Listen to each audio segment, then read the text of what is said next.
yaitu boleh, ada yang syubhat, ada yang haram.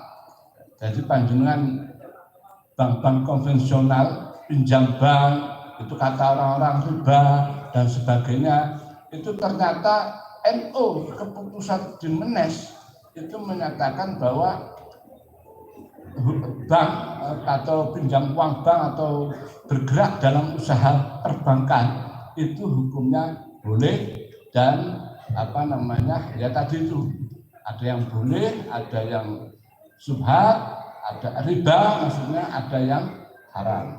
Jadi itu di Menes waktu pembicaraannya.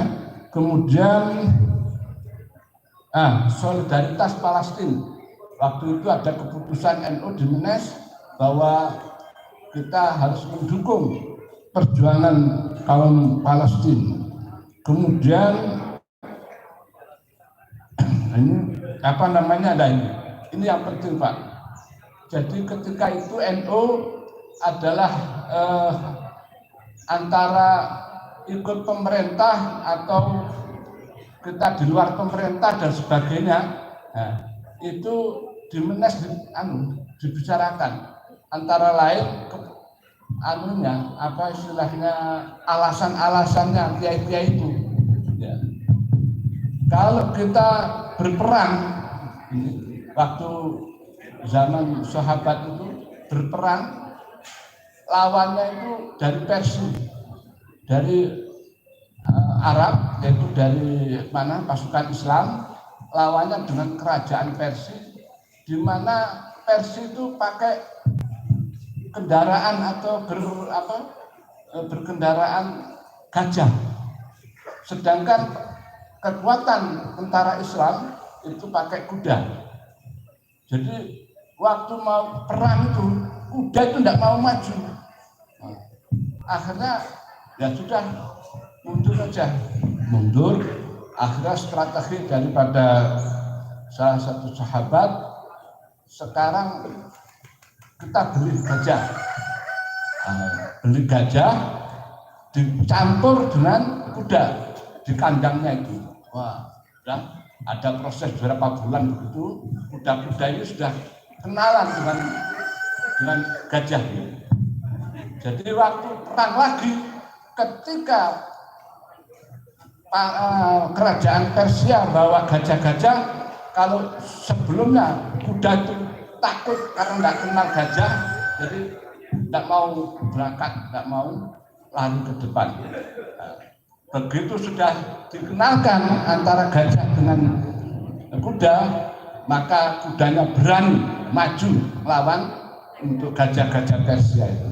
Nah, itulah dengan cerita sahabat inilah, maka NU ketika itu harus, kita kalau amar ma'ruf nahi mungkar kepada pemerintah atau kepada kelompok penguasa, kita harus masuk di dalamnya. Nah, kalau di luar tidak mungkin, karena yaitu tadi beda dengan pemerintahan waktu itu Belanda, atau kita akhirnya melawan supaya kita juga masuk di pemerintahan. Itulah diantaranya bahwa ini istilahnya dialek atau logika daripada Kiai Wahab Hasbullah. Jadi kita itu kalau menghadapi sesuatu dakwah atau apa, kalau dari luar tidak didengarin umpamanya, tapi kalau kita di dalam untuk berdakwah, ini contohnya ketika Presiden Soekarno, yaitu waktu itu rame soal Nasakom, kelompok Islam menolak, hanya NU yang bisa menerima bersama-sama pemerintahnya Bung Karno, yaitu Nasakom, nasionalis, komunis, dan Islam dan komunis.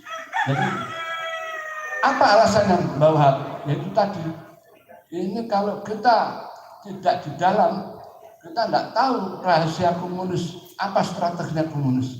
Tapi kalau kita di dalam tahu, maka akhirnya NU menerima kabinetnya Nasakom Pak Soekarno. Itulah sekedar alasan-alasan Dewi Wahab di dalam logikanya, bahwa perjuangan adalah harus kita terus kembangkan, bahwa Ahlus Sunnah wal Jamaah